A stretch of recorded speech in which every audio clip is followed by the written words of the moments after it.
Hey there, welcome to the season premiere of Tabletop Throwdown, where we talk about tabletop games, TTRPGs, everything. We've got a lot in store for you this season, and we're going to start it off right tonight. But first, I want to introduce myself. I'm Mike Dunn. I've got Mark Julian here. Dan Hinkin's going to join us later in the episode. And we've got a great topic for you tonight. But first, let's talk about a little of the news of the week. Mythic sells 2 of its outstanding Kickstarter IPs to CMON, backers of Hell and Anastyr, only getting core games of each. Their 2 remaining crowdfunding projects, Monsterpocalypse and Rise of the Necromancer's future, is yet to be determined. Now, this really didn't come as a huge surprise. Mythic Games has been having lots of problems for a while now. I'm unfortunately a backer of Monsterpocalypse, and I'm wondering what's going to happen to my lovely kaiju. But Hell, the Lost Saga, and Anastyr together raised more than $3.2 million on their crowdfunding campaigns. CMON says that neither of them are currently ready for publication in their current state and will require substantial effort to complete them. That means people who backed those games, who backed the all-in, they may not get what they signed up for. They are going to offer completed versions of the base games to backers, but they're still going to have to pay shipping and handling costs. This is just a mess, man. Yeah, it's a tough spot for the backers for sure, and a real shame because Mythic creates such interesting and beautiful worlds with their games, going all the way back to Joan of Arc, and then Hell was super unique. Monsterpocalypse is a well-known IP that they picked up, but lots of really cool, really thematic things, and then the kind of run into troubles is disappointing, but fortunate that CMON is going to pick up at least these 2. And backers will be able to see at least some piece of it. I think things really started snowballing for them after the pandemic. They were already running such tight margins that they were just having problems affording shipping. They were reaching out to backers of previous Kickstarters for more money, really put a sour taste in a lot of people's mouths. Now, that doesn't give any of those people the right to do the doxing and the death threats that they're giving the co-founders of the company right now. But one can understand why people are mad. For sure. And I just hope everybody gets their games, especially me. But it is what it is, and that's one of the risks of doing these crowdfunding. You don't always. You got to remember, Kickstarter is not a store. Yep. But certainly there are better ways to do business than that. Yes. All right. So next up, we have Arcane Wonders teaming up with Spin Master to put out a game about collecting Marvel comics in the U.S. So Arcane Wonders, big publisher. Spin Master, if you haven't heard of, they're who partnered with CMON to do the Marvel United. Yeah. Yes. Yeah. So Spin Master has done quite a bit of work with Marvel in the past through their gaming and toy divisions. What I think is really cool about this game is, first of all, I'm a big comics nerd, so that's a big plus. But this is actually a Brazilian game called Comic Hunters, and Arcane Wonders is working with Spin Master to get it localized and released in U.S. game stores this fall. The original came out in 2020, and basically, the deal allegedly came about via recommendation from Tom Vassell. Tom thought that it would be a great what is that Dice Tower showcase game brand that they do with Arcane Wonders? Dice Tower recommends or something like that. That's the Essentials line. This Dice Tower Essentials line, yeah. And then the reason why they brought in Spin Master is because of that relationship they have with Marvel, and they really wanted to retain that part of the theme, right? They could have switched it to like generic comics or or even approached someone else, but it was a game that was designed with Marvel in mind, and they wanted to preserve that. It's basically the theme is about collecting comics. So it's not about being a superhero or being part of the Marvel universe. It's about actually collecting the comics, which is super cool. Additionally, they're also bringing a game called O Bomb do Video Game to the US, which is another Brazilian game. And it's about being a kid, a video game player in the 90s, and kind of snatching those games up. Sounds pretty cool. Yeah. I'm not a huge comic collector myself, but I do enjoy reading them occasionally. So, yeah, sounds pretty sweet. Well, there was a game that came out that kickstarted a couple of years ago that we previewed called Age of Comics. It was a Spanish designer. I think that they're called Lirius Games. It got that a few months ago, and it ended up being pretty good. I wouldn't be surprised if we see more games kind of in that vein with similar themes coming down the pipe. It reminds me of Millennium Blades. You've heard that from Level 99, where it's a game about playing CCGs. So it's not a CCG, but it's a game about playing CCGs. So you're collecting card packs, and then you go to tournaments and stuff within the game. So this is a game about collecting comics, kind of similar feel. Next up, new 2024 D&D core books not coming out before the summer. According to an interview with Todd Krennic, an interview between Todd Krennic and Jeremy Crawford. Jeremy Crawford says, and I quote, "We will be still working on the books in May." So there was, I believe the source of this rumor that they were going to be coming out in May was, I believe, due to an errant PAX Unplugged presentation slide where they showed something off about the new books, and dates that weren't supposed to be there were on there.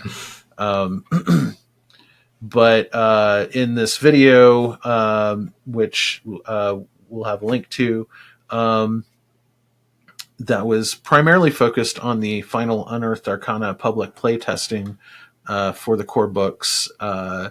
Jeremy Crawford explicitly addressed this rumor and essentially said that it won't be until after summer until we see those new books. Wait a few more months to get your hands on the new D&D books. All right, so last bit of news we have for y'all this week is a new Vital Lacerda game partnered with longtime partner Ian O'Toole. In fact, this is their 10th collaboration, and that game is called Speakeasy. So just teased this week.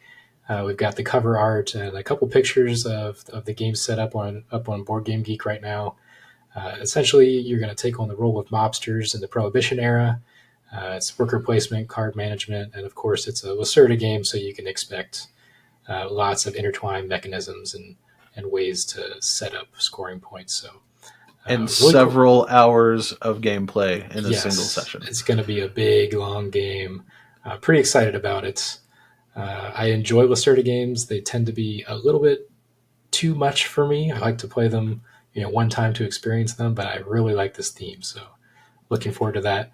No launch date for the Kickstarter yet, but I would expect we'll get that pretty soon, sometime in 2024. Yeah, so I actually did a little poking around, and Lacerda himself has been slow roll teasing this for the last few months, probably since October, showing off people playing early prototypes, for those of you that don't know what a speakeasy is it's basically a place where you would go to buy and drink alcohol in the Prohibition era. It's a worker placement and card management game, which is if you're a Lacerda player, this is no new news to you. But I think it was pretty. Basically, Ian O'Toole kicked off a lot of the talk about this now, and I guess the formal BGG entry with more images a few days ago on Twitter. So, but also I do want to say right now they are aiming specifically for mid 2024 to launch the campaign with the hope of having it in players' hands sometime in 2025. Yeah, awesome. So it is a Kickstarter, but all of the Lacerda games come with a full retail release as well. So if you can't manage the Kickstarter, you will still be able to pick it up without the Kickstarter goodies, of course. Yep, and there's a good chance it'll be on GameFound instead of Kickstarter. I know the last couple of Lacerda games have crowdfunded there. Let's get on to our main topic of the show. Hey there, Mike Dunn, Editor-in-Chief of Tabletop, and I've got something very special to tell you about. It's a new crowdfunding campaign from Gooey Cube. It's called The Tomb of Gyzengax. It's a tribute to Gary Gygax and many of the legends that created the wonderful game that we all love to play. The link is right down here. Go hit it up, back it. You can't go wrong. Okay, so let's dig into our topic this week. This is the first topic, obviously, for our show. This is our first episode.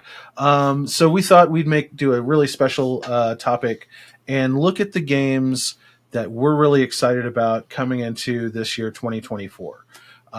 Now, just to kind of clarify things, we aren't looking at Kickstarter games. We're not looking at upcoming Kickstarter campaigns.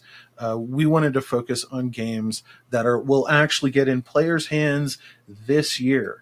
There are one or two games that are Kickstarters that should deliver this year, but we wanted to make sure that they were promising to deliver by the summer at the latest, because a lot of times these Kickstarters do get delayed. So just know that as far as we know, we're pretty sure that these games will hit local game stores and online in 2024. And let's start off with the TTRPG. Dan, you've been working on reviewing the two new remaster books from Pathfinder 2nd Edition, the Player Core and the Game Master's Core. Is that correct? Mm-hmm. Yeah. So looks like they've got a couple more books coming out this year that we put on the list. Why don't you tell us about those? Yeah, so if you aren't aware, in the last year or so, the Pathfinder, it's really been many years and working through, Pathfinder has come out with their 2nd edition, but they're remastering it and kind of taking the things that didn't make it into that original edition, that 2nd edition, and errata, different things that they've added down the line, and putting them into like 4 main books. And so already in 2023, they came out with the GM core and as well as the Player Core, which is the first of the two. But this year, they're going to be releasing the kind of the second half that really rounds out the remaster, which is the Player Core 2 and the Monster Core. Now, the Player Core 2 is going to include some classes that didn't make it necessarily into that first Player Core. One of them that I'm really interested in is the Monk class, because I'm currently playing a monk in a campaign with some friends here in town, actually being a dwarven monk. So if you can imagine just a little short, stocky guy just jumping and kicking and doing a lot of fun things. But I'm really excited to see kind of how they remaster that class compared to the other classes in that first Player Core. And then the Book of Monsters, the Monster Core, is really got like 400 different monsters from, The Walking Dead and their versions of lizards and all the crazy things, a bunch of new dragons to throw out at players. And it's really just going to round out really the player experience. One of the things I loved about this remaster is just how easy it is to follow along. They do a really nice job of making it really easy to onboard new characters. You can get as in depth and chunky as you really want to with it, or you can go with the basics, and it really makes it nice. And so really just looking at all of the different options that players will have going forward, and some of the simplifications that they've done with the Pathfinder remaster. So yeah. Now, if I recall correctly, one of the other things that they're trying to do with these remaster books is to further distance themselves from the D&D open game license. Is that correct? Yeah, and they're kind of having their own kind of things. They don't want to use some of the same terminology or take those things and really just create a world that players can have on their own, that they can, I think it's an easier system to use. Sometimes when I'm looking at Pathfinder, there's like a 3-action economy. You don't have things like if you get into a position in a combat, there's no attacks of opportunity if you try to move away. I think it's a lot more flexible, and there's a lot more options. Again, taking away some of the complexities, there's not like different schools of magic or that they're taking away. They're making it really easy to create exactly the kind of character that you want with archetypes and just lots of flexibility, but ease of access when you're trying to play the game. And it's just been a really fun experience diving into the world of Pathfinder, and I'm excited to see where it continues to go. Awesome. Yeah, it really seems like Pathfinder is really, I guess, finding its own path these days, away from its roots. Yeah. Well, and then the more I hear is, there's a lot of people who have been moving away from D&D who just find that they're having a little bit more fun with this system. They love the ability and the ease of creating cool archetypes. I've got the monk that I'm creating is an elementalist as well, and so there's some it feels like Avatar: The Last Airbender kind of bringing it in, but you just have a lot more flexibility, and it's also just the action economy is super fun to use. It's just a super simple especially for new players to create characters. So I just recommend it for anybody who's looking for something similar. But maybe don't want to dive into all the D&D and trying to figure out where to start there. Nice. Very nice. Well, we'll be sure to, hopefully soon your review of the other 2 books will be up on the site. Yeah, working my way through them for sure. Mm-hmm. Excellent. Mark, I know you're really excited about this next one. Tell us, and I think you've actually played like a print and play of this, haven't you? I have. So Star Wars Unlimited. Yes. Yeah. Unlimited. I've actually seen a couple of folks at the local game club playing the print and play of this as well. It's definitely one of the most anticipated games by a lot of people this year. So, what you got, Mark? So Star Wars Unlimited is a new TCG from Fantasy Flight Games, all about Star Wars, obviously. And Unlimited comes in that they're pulling from all Star Wars media. So they're not creating some entirely new like lore or story, where they're not restricting themselves to just the movies. They're pulling from the movies, from the books, from the TV shows, from video games. Any Star Wars material is open for them to pull influences and characters and mechanics into this one game that's going to be Star Wars Unlimited. So really excited about that. I'm a huge Star Wars fan. I love to engage with all the material, whether it's the video games, books, comic books, movies, shows. I can't get enough of it. So really excited to see kind of, hey, here's movie Luke Skywalker, but I've also got, the Rebels from the cartoons, Chopper and Hera and that crew. So, but it's all kind of cohesive with one single art style, though.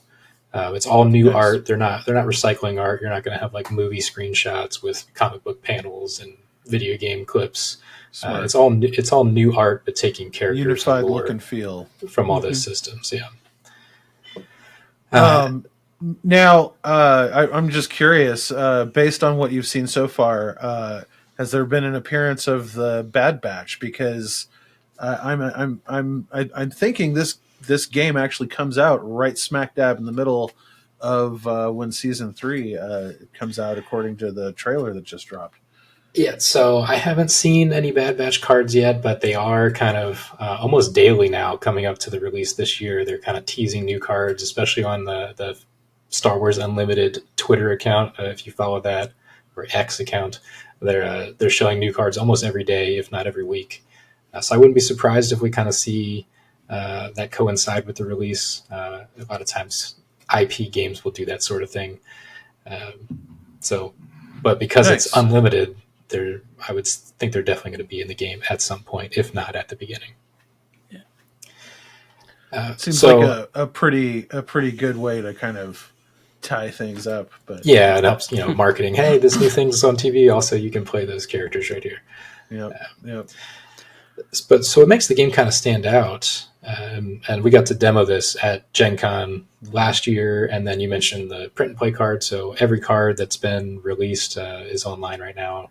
And I printed out a deck just to play it because I couldn't wait. But it does this really cool thing where your player mat is separated into space and ground. So when you're playing cards, if I'm playing, a light side deck and I'm playing an X-Wing, that's going to go into my space side. And then I'm going to play some Rebel Troopers. They're going to go into my ground side. And both sides can attack the enemy base. And that's the objective of the game, is to destroy the enemy base. But your space can't attack ground, and your ground can't attack space. At least not by default. You can kind of see the potential already with, maybe there's some effect I can play that will allow me to, maybe my TIE fighters come in and do a bombing run on the ground side.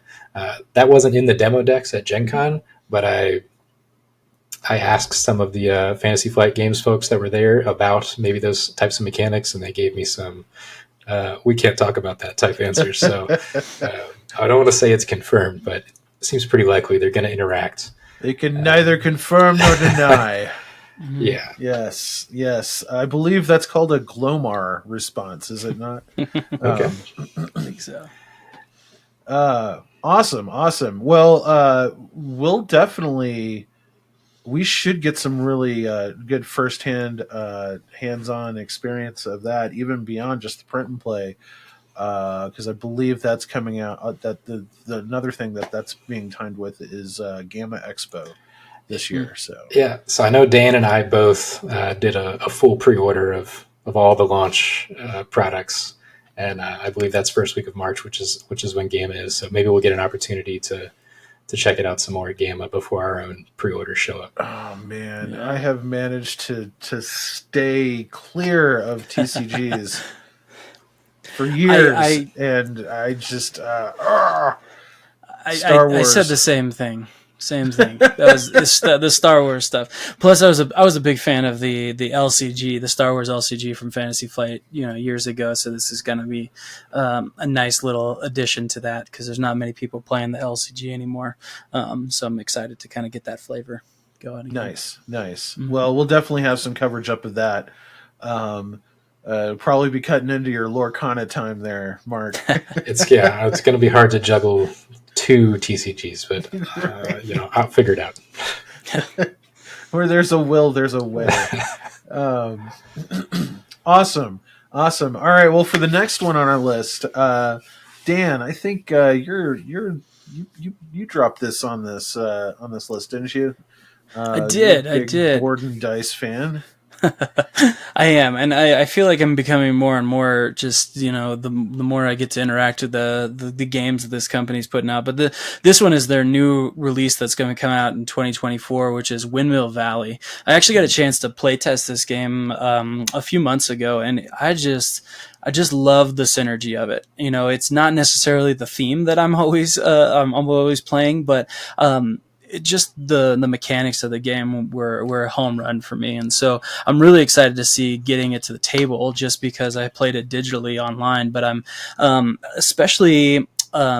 So the game is all about something called the Bloemen route, which is in, the tulip fields that are with the windmills and everything. And what you're doing is you're trying to kind of synergize different actions. You have these 2 action wheels that are going to spin at the same time that are going to determine what actions you take every time. And you can adjust the water levels of the river or the dam to determine how many times you spin the wheel. You get to upgrade that wheel throughout to take more efficient actions, but you're going and you're buying tulips at the market, you're planting them in different patterns on your main board, you're hiring workers to help upgrade and have some end game scoring. You're also building these windmills, which is kind of building routes out into the fields that can help you take even bigger actions and just do some really cool kind of synergistic type of things.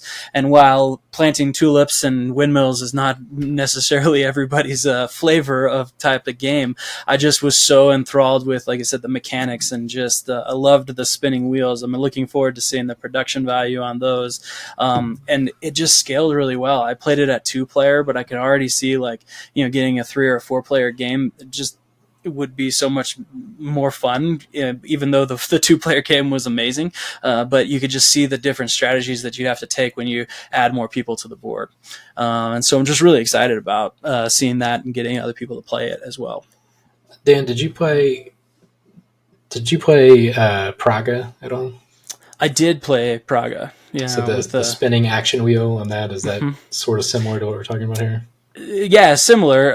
I think that one was more, if I remember correctly, it's been a while since I played it, but Praga is more like resources and kind of determining some of those. This one is really like, having two wheels that kind of turn into each other, and then you have these little arrows that tell you exactly. And one of the wheels is bigger and one of them smaller, so they turn at different actions. So you're kind of working on trying to figure out what actions are going to hit at the same time. And sometimes you can take, you can have a really good action where you take one, but you're not the other, and you can take both. It's kind of a fun little mechanic of action selection. So. Sounds awesome. And this is by Danny Garcia, the designer of Barcelona, which was that was another board and dice game that came out last year, right? Yeah, it was. I wrote up a review of it, but Barcelona was just another really good feel good game. Some different actions and building up Barcelona. I also love just like the historical notes of it. As a former history teacher, I just loved how they really took the theme and they took the mechanics and put it together. And just a really great, colorful game. And so this is the next game from Danny Garcia. But there's other board and dice games out there that I just really enjoy in the company. I've gotten a chance to play test another game with Mark, which we can't really talk about, but we both had a really good time. But that's supposed to be released later this year, and we had a great job.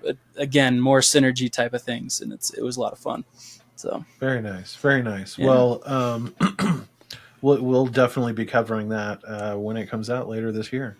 Yeah. The next one on this list is now, admittedly, I haven't played the games that have preceded this.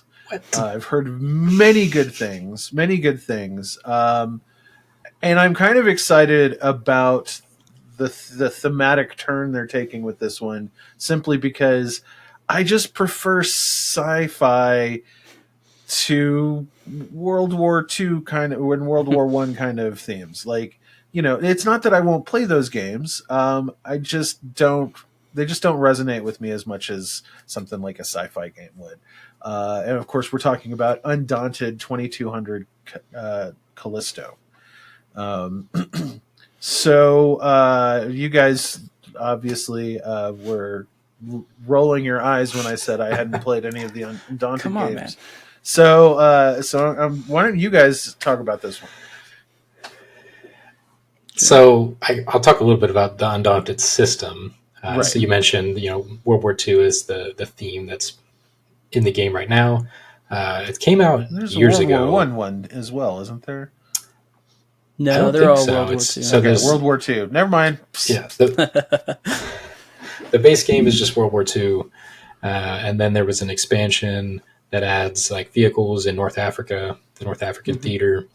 Then they had a reinforcements expansion that just adds more units, kind of some special units that fit into the existing factions. And then 2 years ago now, they came out with Undaunted Stalingrad, which is a huge big box legacy campaign going through the Battle of Stalingrad. So it's all set in World War II, but it's what I would call kind of a hybrid deck builder. You have a deck that are all represent individual units. So, this card is this individual soldier and it has a name, which is kind of what makes Undaunted feel so impactful, because the units, like, this is a person, not just a card. So I care about them while we're fighting. Yeah. It's really a fun system in terms of just figuring out which units. And as you progress through the different stories, you get access to different units, different types of units, and a lot of it is kind of an onboarding teaching strategy where they teach you the different rules of the game. But by the end of the last few scenarios, you're basically kind of figuring out what units you want to add in there. Do you want to take some sniper cards? Do you want to take some artillery cards? Do you want to take figuring out what's the best strategy for this side. One of the newest versions was Battle of Britain that just came out last year, and that one is involving aerial fighting. And so when you are moving your planes around, the planes are always in motion, and so you have to take into account, maneuvering and doing some of those and making loops and going through and bombing. And it's been a really interesting kind of switch on some of the tactics that you see in some of the other games. And so I can see that, that system with Battle of Britain, as well as the ground troops, there's a lot of things that they can do with that, with the sci-fi setting. I can see that coming up too. Yeah, I kind of had that thought when I played the first game years ago, that I like this is fun. But like there's a lot of World War II games, but you can see the system itself could go anywhere. And this is kind of the first time we're seeing that. They added vehicles, they added airplanes, and now we're going completely different sci-fi, like mechs and that kind of stuff. So really excited. And I it, like, just visually, it kind of gives me the Expanse vibe, right? Like, so it seems a little more harder sci-fi than something a little more, pew pew laser guns, right? So yeah, definitely. I'm hoping I will get a chance to try some of the other Undaunted games and get a handle on the system before this one comes out. But if not, I'm really looking forward to this one, and I'll definitely make sure I get some playtime in. Yeah. So, Mark, you were really impressed with this one, and this is from one of my current favorite game publishers, Mindclash, and that is Ironwood. Yeah, Ironwood. So Nick, one of our other writers, and I got to play this at PAX. We got to go through, I would say, 80% of the game. We kind of ran out of time towards the end, but it's an asymmetric. I guess you call it a war game. It's got some area control. It's got card play, but bottom line, it's one faction fighting against another. So you have it's two players, right? It's a just duel. Just two players. It's a dueling head-to-head asymmetric game. So think like we're playing the same game, but we're playing it slightly differently. So if you think like Star Wars Rebellion, which is you're playing the same game but slightly differently, or War of the Ring, kind of these big epic experiences. But this is in a regular size box on a kind of a regular size board. Not quite as asymmetrical as something like Root. No, not quite. But you do have that aspect of you need to understand what the other faction is capable of doing. Or if you think of a game like Twilight Struggle with the deck of cards, how it if I've played Twilight Struggle 15 times and you've never played it, and I generally know what your cards are capable of doing, I'm going to crush you. So there is kind of that aspect. I actually just bought that game. It's a great game, but knowing what the cards do is really important. And that's the same as Rebellion and War of the Ring and all these kind of 2-player games really rely on that system. Nice. So you have 2 factions. You have an Iron faction, and forgive me, I'm forgetting the specific names, but a faction centered around Iron and a faction centered around Wood. Yeah, Ironwood.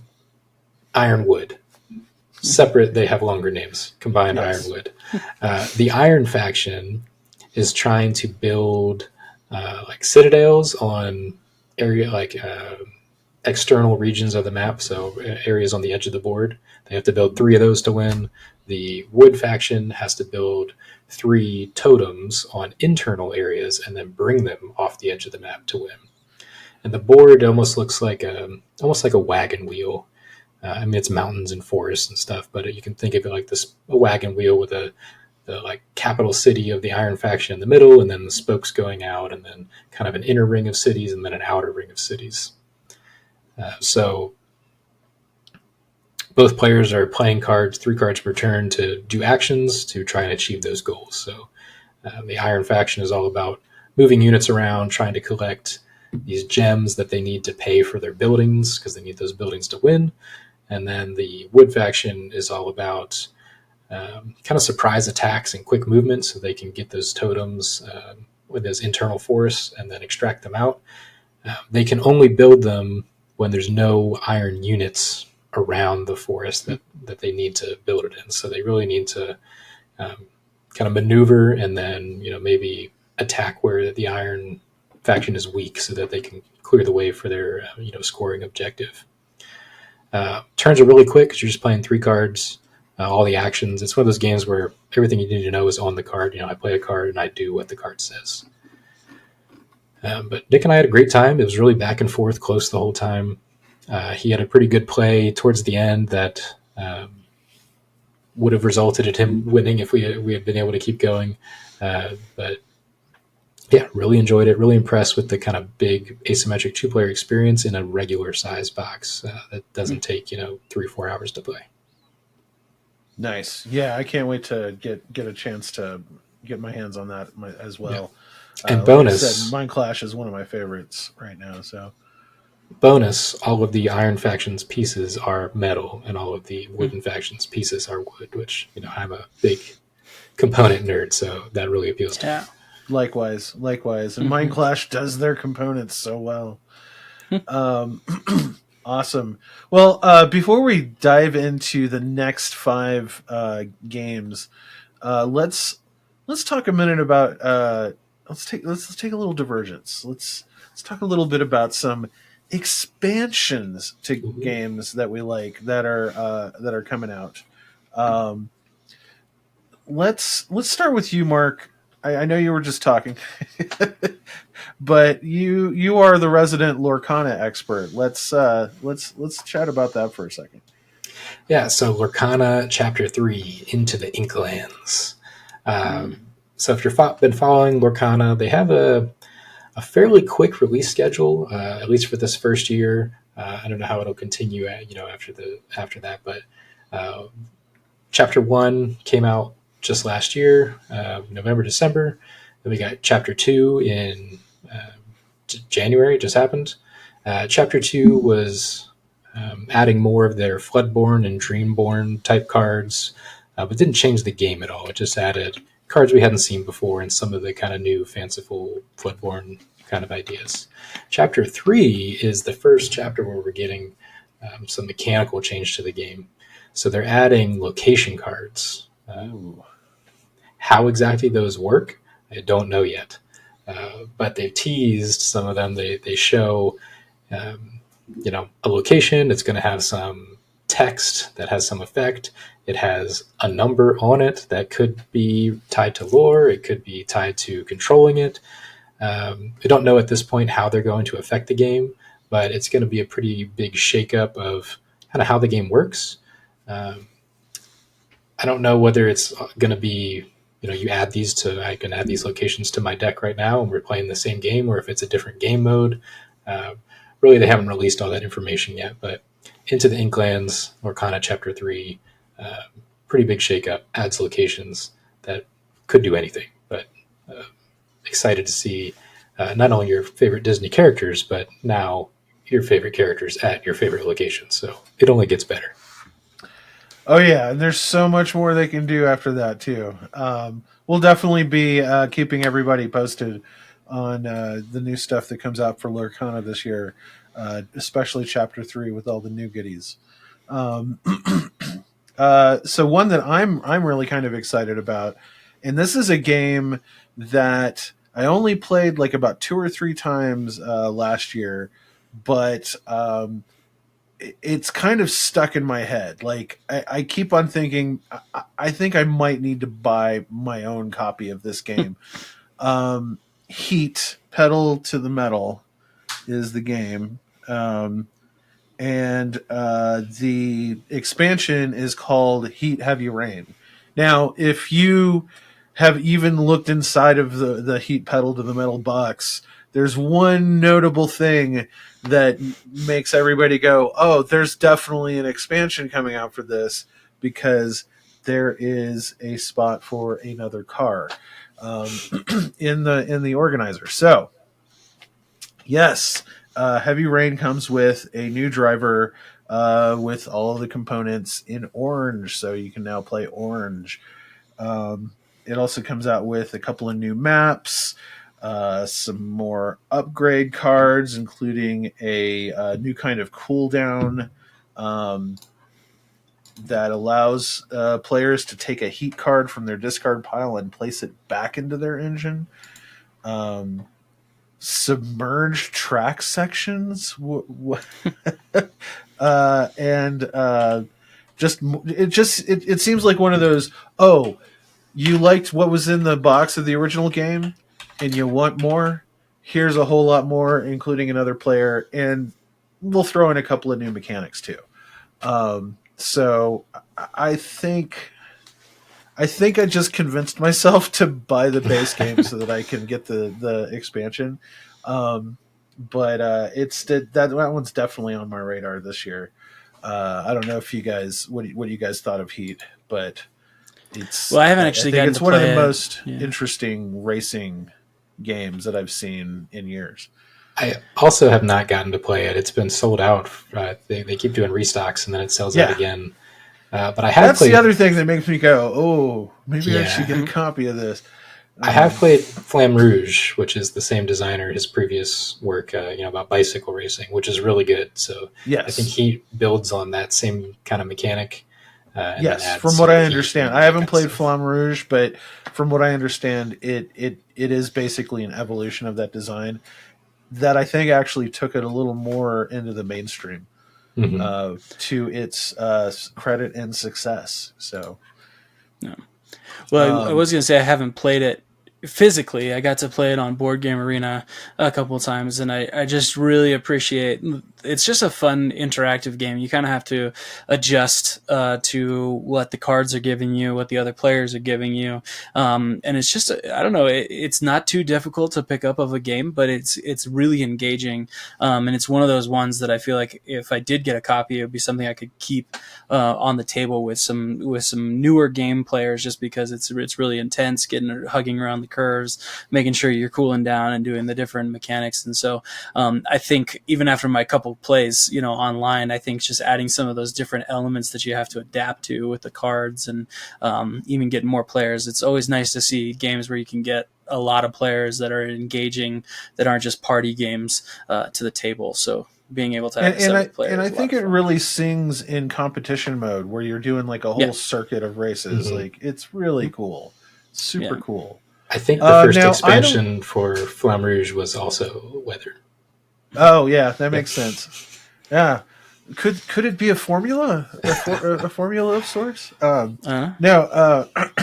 Now I don't really know anything about this next expansion. I think Dan, this is one that you put on there. This is me again. This is it's Mark. Expansion. Oh, my bad. He loves this game. Anno 1800. And from what I can tell on Board Game Geek, the title is, they only have the title in German so far. So Yeah, and I think it's the just Erweiterung. yeah. So it's airships. Yeah. So I'm a big fan of Anno. Anno 1800 is actually the first game that I reviewed for the site. Oh, So you'd think big I'd fan. remember that. And I really like the video game. So I've played the video game a lot. I've played as the airship with the airship expansion for the video game. So excited to see that come to the board game. For those not familiar with Anno at all, it's a game about it's a sort of engine builder where you're trying to produce resources, but not only resources that you want, but the resources that other people want, so that they will give you gold.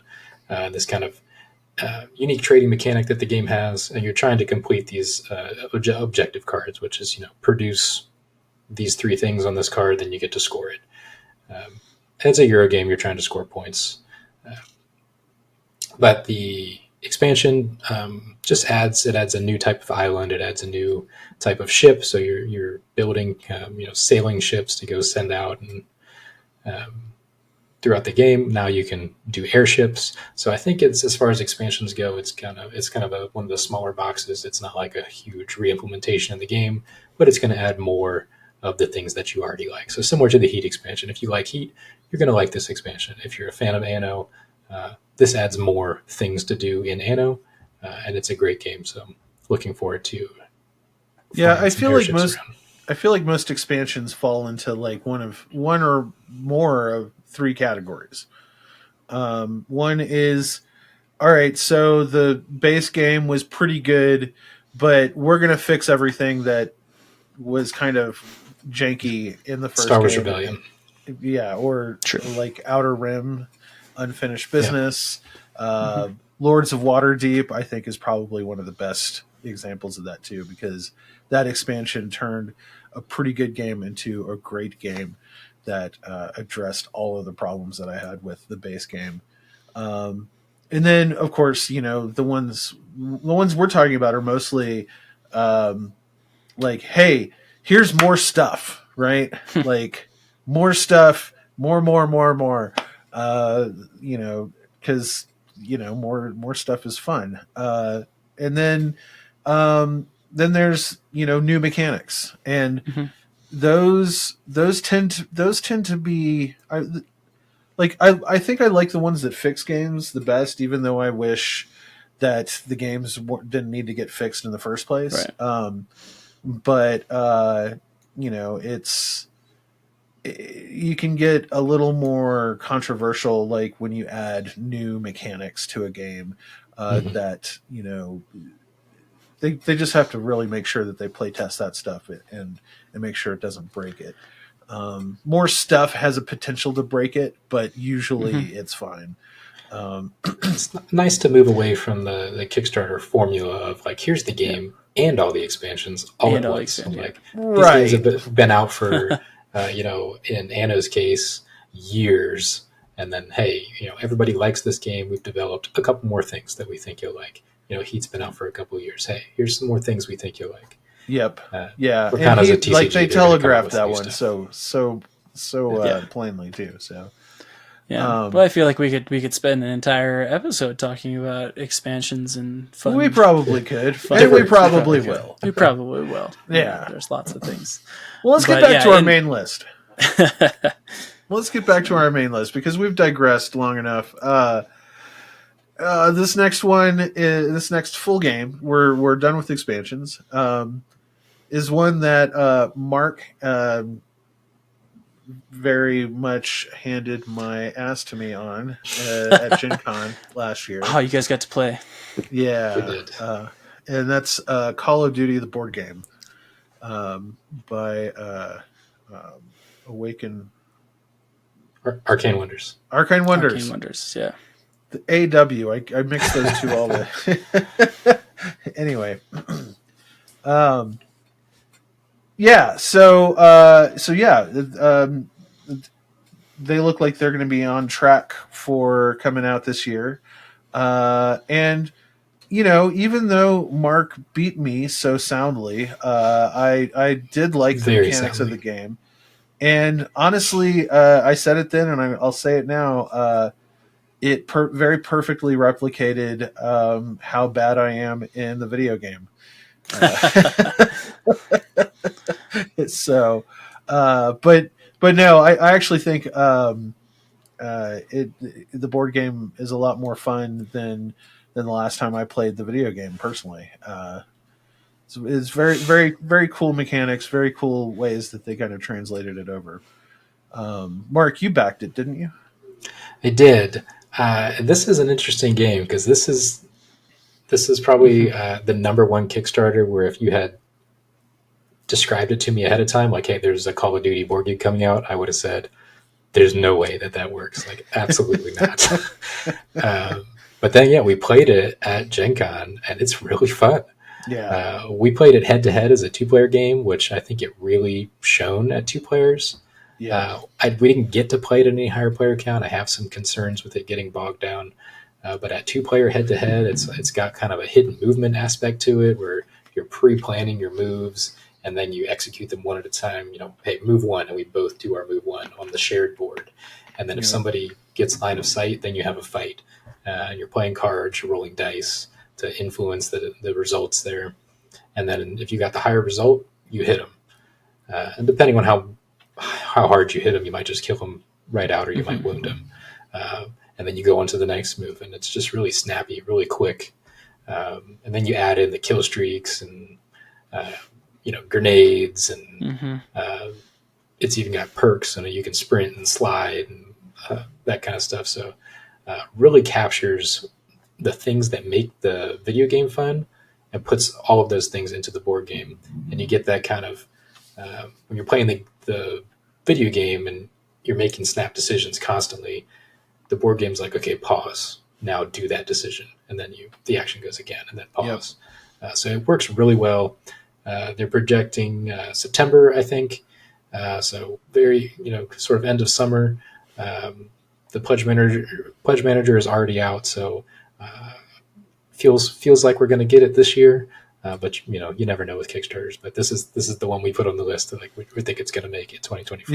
Yeah. Well, and I mean, Arcane Wonders is generally pretty good about that. The pandemic years notwithstanding. And obviously, it's a game theme that is near and dear to us at Gamingtrend. Like, we also cover video games, and I kind of want to see what our resident Call of Duty expert, lead editor David Burdett, would think of this one. I'm also curious to see how like some real diehard Call of Duty players would take it, because Call of Duty the video game is so like fast, like fast paced. This basically takes all of that activity and deconstructs it and expands it out, right, into like very distinct actions and maneuvers. That sounds. It's almost like it's like if Call of Duty was turn based. Yeah, it's exactly like that. Yeah, that's crazy. Yeah. Awesome. Well, and I think sometimes there's difficulty when you try to take a video game property, and you're trying to make money on the name, but also make a good game, because how many times has it not translated well to that property? But I got to see just the demo of it. I didn't get to play it yet, but it just, the line of sight, being able to build up, even the respawning, after you've been killed and going back after it again and doing some of those elements. It felt like it got all the things just hearing about it. And I would love to get it to the table once it comes out. I'm really looking forward to that. And I think the fact that Arcane Wonders is who's doing it, they're an experienced publisher versus you see a lot of times I feel like the video game IPs, it's like a relatively unknown publisher or a smaller one or a brand new one that, hey, I have this cool idea. I pitched it to the video game company and they said, yeah, do it. And the execution isn't always there. So Arcane Wonders gives you some more confidence that this is a pretty good game, and we played it. It is good. Yeah. Well, it and you is. just look at like the two different treatments that like Elder Scrolls got, with the Skyrim game that came out, and then Chip Theory is going to be coming out with their own version of an Elder Scrolls game, and so it doesn't always hit the first time, or they go different directions, different takes on it. So Yeah, just this depends. is true. Yeah. All right, our next one looks like at first blush, I'm like, it's anime Dune for kids. And I know it's probably not that, but when your description is an apocalyptic desert world where you pick up and deliver stuff and people travel on giant caterpillars, it's hard not to make that comparison. But to their credit, the cover is done kind of like in this very kind of stylistic, cartoony style. So, that does kind of stop the comparison in its tracks right there. Sure. I can't imagine a cutesy version of Dune like this, to be honest. But anyway, Dan, this is from Devere, isn't it? It is from Devere, and Devere kind of has really been picking up in the last few years in my mind. They've done a really nice job with some of their games. Three Ring Circus was a really nice surprise. We got the White Castle. The White Castle was great. So good. And the Red Cathedral, which was kind of like a predecessor to the White Castle, was also really great. Mark and I have played Polis together. There's just been some really great games that they've. Batoku is another one, which has an expansion coming out. I feel like they've been really working on some of those games, and so this pick up and deliver. When I don't know a whole lot about the game as we go through, but it's just really intriguing, especially with what they've been putting out. You look at Three Ring Circus and it's really cutesy, but it's got a lot of depth to it. And so I'm kind of looking forward to seeing, how do we implement the movement across the board? You're picking up gold, you're trying to you're trying to get across this desert. There's the different effects of the desert that are to come into play. But I feel like just looking, this is one of those ones where the box is not going to tell you exactly what the depth of the gameplay is going to be inside of it as it goes through. Yeah, I'm curious about that one. We'll have to see if we can check that one out at Gamma Expo. And if not there, then at Origins for sure. So it is going to be a Gamma. Okay. For sure. And one of the things I just want to mention, all those games that Dan just talked about, Devere, I feel like, is one of the publishers really investing in just fantastic artwork. Yes. The cover of this, whether you like this style of artwork, that's subjective, but just really a lot of effort into going into making all of their games just look really nice. So absolutely, hats off to them. I absolutely love this cover, so really interesting to check it out. They're doing a lot of games that are like smaller box, but with like just jam packed with content. Yep. The White Castle it's amazing how much gameplay is packed, how much good gameplay is packed into that tiny box, and so in 9 turns. Right. Now, I won't get into it. I think it's the perfect amount of turns. A lot of people don't agree. I agree. It's a fun game. And I just got back, I just got Red Cathedral back to the table, and I played that first expansion, the Contractors, and there's just so much packed into that little expansion that they put there, and it's just a fun game on a small space, and there's just so much depth and variability that they put into those games. So nice. Really looking forward to it. All right, our next game. Now, this is one a lot of people have been talking about lately. It was literally just announced. Of course, we're talking about Wormspan by Stonemaier Games. It is it's basically using a lot of the systems of Wingspan, the very popular Elizabeth Hargrave game, that I would argue is probably the one game that is bringing in more players into this hobby than anything else right now, almost to the level that Catan was a few years back. And Elizabeth actually did a lot of the foundational work on this, and then Connie Vogelman, the designer of the really, really good Apiary game that just came out a few months ago, her first design. This is her second design. And it's basically Wingspan with dragons.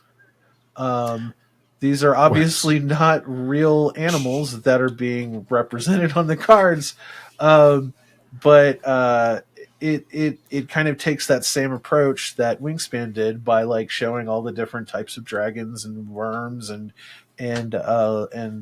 flying lizards, and then also introduces cave mechanics onto the board, and where you actually have to like go deeper into the cave in order to unlock more columns on your player board. And it looks great. Like, it's beautiful. Dragons are awesome. I love all of the new mechanics ideas that I've read about and watched about. I just can't wait to get my hands on this game. It's going to be a good one. I agree.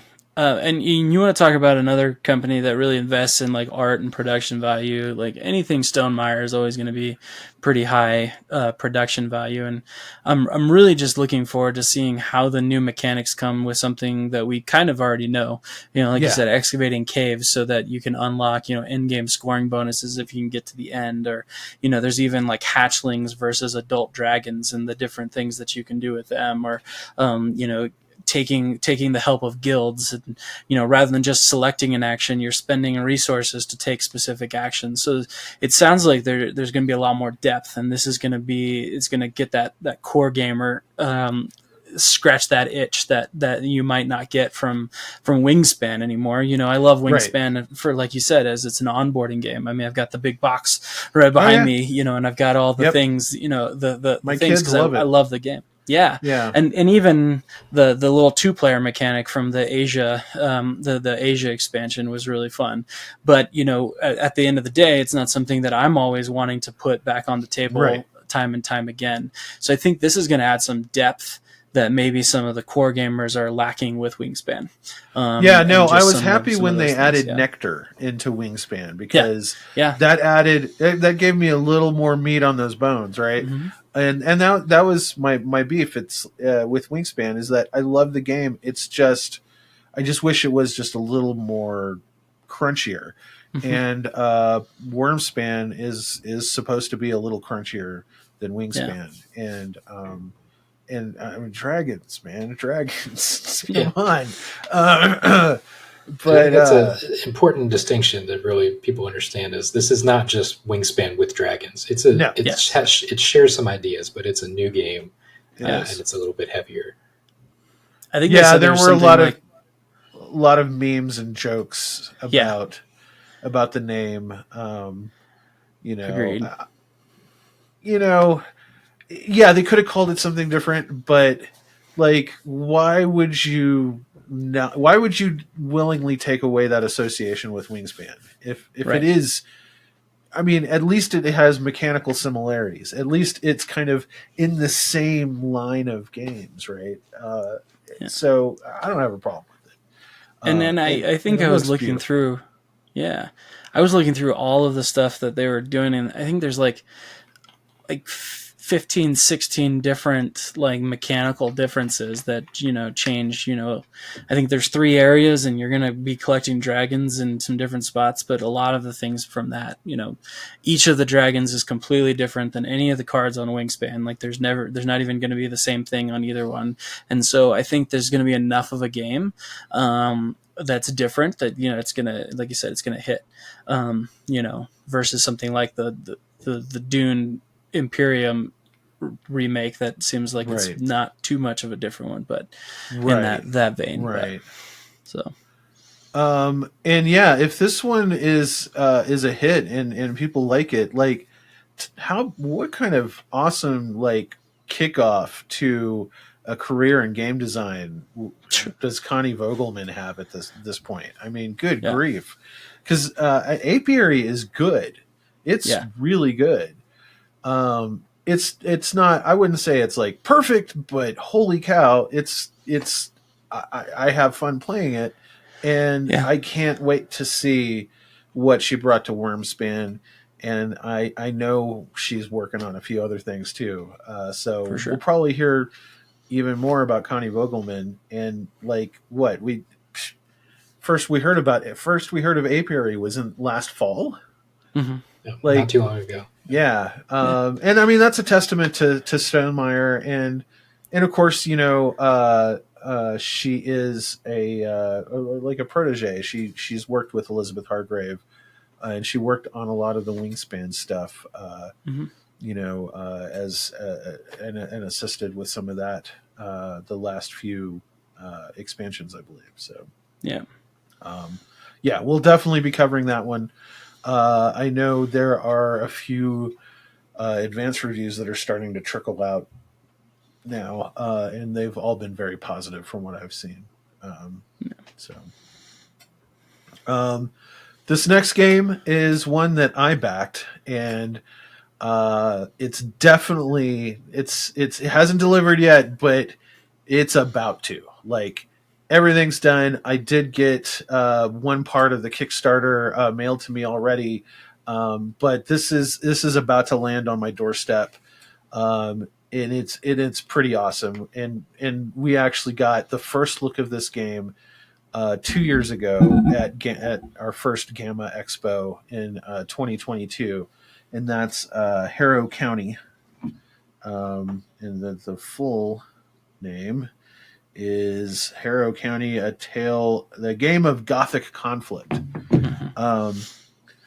Now this is an asymmetric. It's primarily a 2-player game. It's definitely one of the most interesting games that, in terms of like mechanical choices that it's made, that I've seen in a while. It's a 2-player game.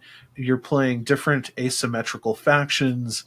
There's even a mode where you introduce a third faction and can bring it up to 3 players, and it adheres like almost lovingly to its source material, which is the Harrow County comic book, which is by oh gosh, I can't remember the names of the writer artist, but I've read them, and they're amazing. They're really good. The artwork is gorgeous. There is a like a cube tower, much like in Marrakesh, Dan. But the tower is incorporated into the game box, and the cubes come out of a hole in the tree of the game box. Now, this is thematically on point because the whole premise of the game is that the lead character of the comic book, or the whole premise of the comic was that the lead character was born from a tree. Like, it was, but they suspect that she's like the reincarnation of a witch that was, burned or hung from that tree and like cursed the village, and then like became one with the tree, and it's super cool. I'm really excited about this one. It's by one of my another one of my favorite game publishers, which is Off the Page Games. Jay Cormier. It came out with one of my favorite games of a couple of years ago, which was Mind Management, which is behind Dan over there. Yeah. Another great game. And then they've got a Kickstarter coming out for a game based off of another comic soon. So, yeah, we've gotten a few good looks at this game. It looks awesome. It's, again, I love that they take all of these indie comics and partner with these indie comic creators to create incredibly rich thematic adaptations of the properties, and Harrow County looks right up my alley. Yeah, when I was looking into this one a little bit, I think the backstory was interesting from, this girl trying to protect her county, and then the followers of this witch that had been buried beneath the tree trying to reclaim it for them. And just thinking about the mechanics of how do you play that asymmetrically, and how do you have some of those powers, and looking at the good versus evil, and then like the third player can play like the witch that comes out of the ground, or and then there's like a long lost twin sister that adds some different powers and some different things. It just looks like thematically very, very deep and rich, especially for something that's you can boil down to an area control game. Who can eliminate the other side and take over as much that we see this. But it's always fun to see different takes on some of those games and some of those themes and mechanics, for sure. Yep. And lastly, the game that we are looking forward to the most this year is Gnome Hollow by Amit Anderson. So I've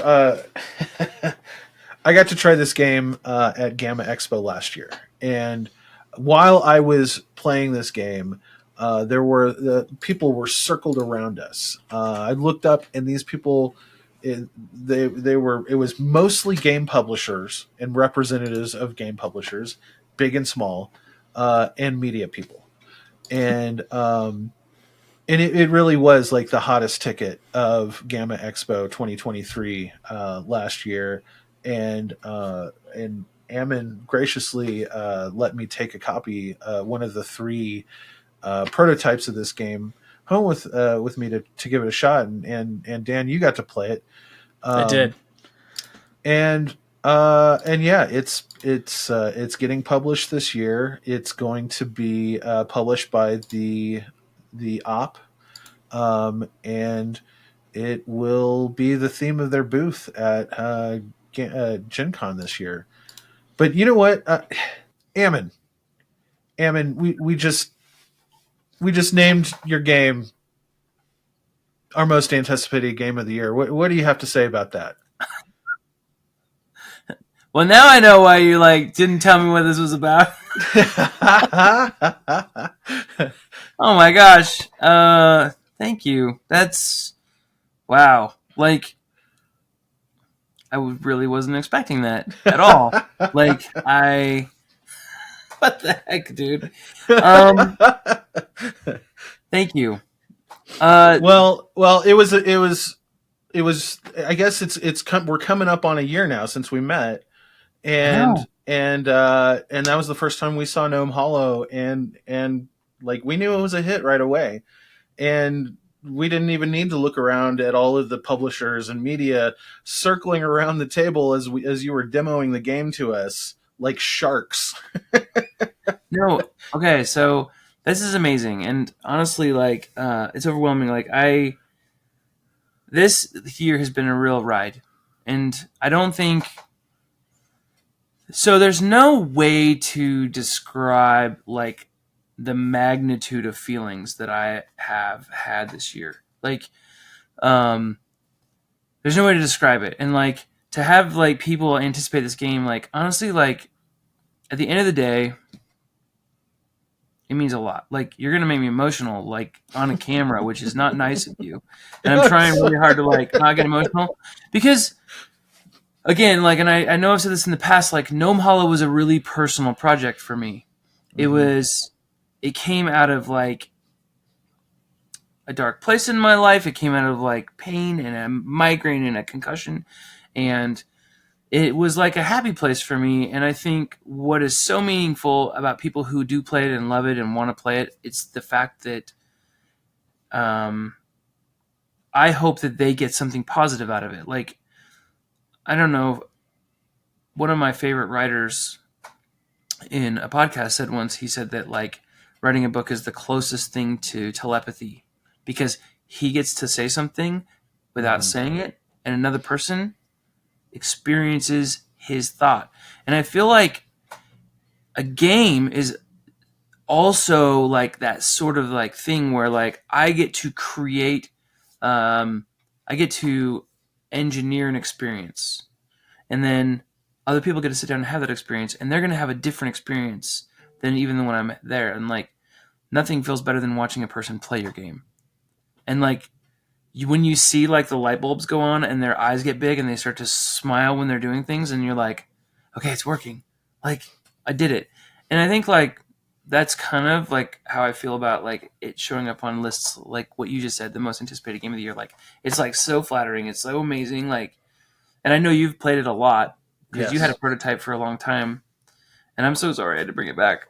No, it's all right. It's all right. I needed to get it back to you, honestly. It makes me so happy though, because like, you know, you were exactly the right person to play this game, and it means the world to me that you guys think of it that highly. Thank you. Well, we're really excited about seeing the final finished version of Gnome Hollow this year at Gen Con. And we've been talking to Andrew over at the Op about it. And like they're like, I think your Gnome Hollow and another game that has a kind of a similar kind of nature-esque theme to it are going to be like the theme for the booth, their whole booth this year. Right. I mean, that's pretty awesome, dude. That's pretty awesome.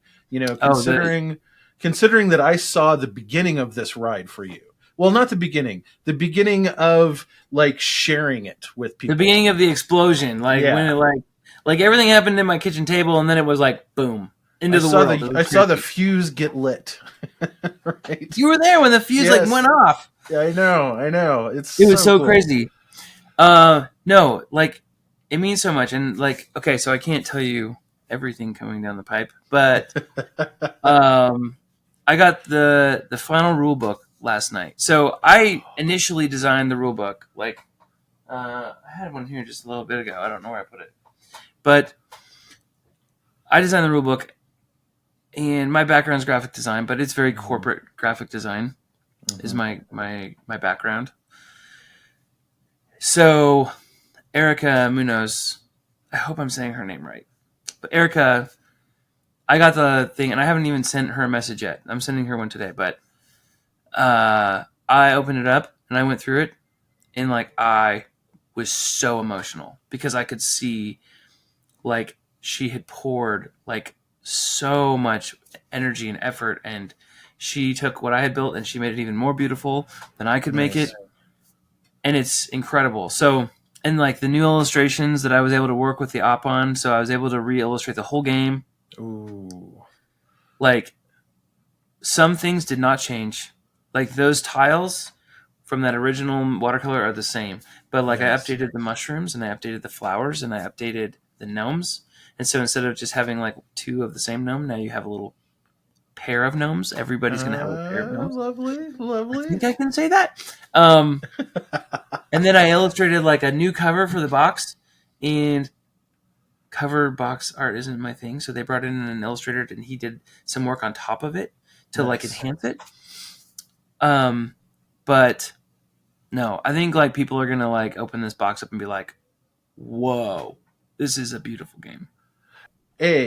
Not only did the combination of theme and the core mechanics like really feel inviting to less experienced players, but as the game goes on and ramps up, it ramps up in difficulty and takes you along with it, right? It really like it ramps up that difficulty with perfect timing to where you're ready for that difficulty to come at you. And I think that's why everybody has reacted so positively to it, because it's a game that you can play with a whole breadth of gamers and their the different styles of games that they like. We're gonna hear a lot more about you this year, Am, and I'm just you're so nice. Brace yourself. I was like a no-name person, and practically still am, designer who walked into Gamma with a game and you were like, hey, this is cool. Can we do a little thing on it? And you like gave me an opportunity to show you what I had built. And like those opportunities don't just happen a lot, but the fact is that you were the kind of person that was willing to do that and get excited about my game and then like blow it up on BGG with a really awesome video saying like, this game stole the show. Like, so it's only because of people like you and people that took a chance and saw my game and started yelling about it that it like blew up to the point that I was able to like get this into the world. So, I mean, honestly, like, thank you. Well, thanks for telling us more about that, Ammon. We'll look forward to seeing the final published copy this summer. I can't wait, and I can't wait to see life-size gnomes at Gen Con at the Op booth this year. Oh, yeah. They did a great job of their booth last year, so I'm expecting big things from them. I guess big things and gnomes don't really go together, but you know what I mean. So yeah, that's our most anticipated games of 2024. We could probably do another hour of this, honestly, because like it was really hard to narrow this list down to what we've got, and that doesn't even get into Kickstarters that we know are launching this year, and a lot of good stuff like. Is it Galactic Cruise? Like we should probably do an episode just on most anticipated Kickstarters for the year, but you know, maybe we'll wait a little further in the year before we do so. And that doesn't even include all the games that are going to be announced in February and March. Right. The ones that we haven't even heard about. So yeah, like there's going to be a ton announced and released between Origins and Gen Con this year. Like that is when everything happens, especially Gen Con. We, you know, if we have to do an amended or part 2 of this like halfway through the year, we might just do that. Who knows? We'll see. We'll recap it at the best of 2024 at the end. Yeah, that's right. Well, and obviously we'll see some of this at the conventions this year, and we'll have more coverage, more preview coverage, and hopefully eventually reviews once we get our hands on it. So yeah, we want to hear. We want to hear from you guys too. If you guys want to put some comments down there and talk to us about what your favorite and upcoming games are, let us know. And we want to hear what you guys have to say. So. Yeah. And you can actually email us at tabletopthrowdown@gamingtrend.com. If there's a topic you'd like us to tackle, we've got a lot of good stuff coming up in the next several weeks. So every Wednesday morning, come check it out. Of course, you know, by saying that, I've probably doomed us to publish on a Thursday or something. But every week we'll be back with more news and a fresh topic, so check it out and keep an eye on gamingtrend.com. We're just getting warmed up.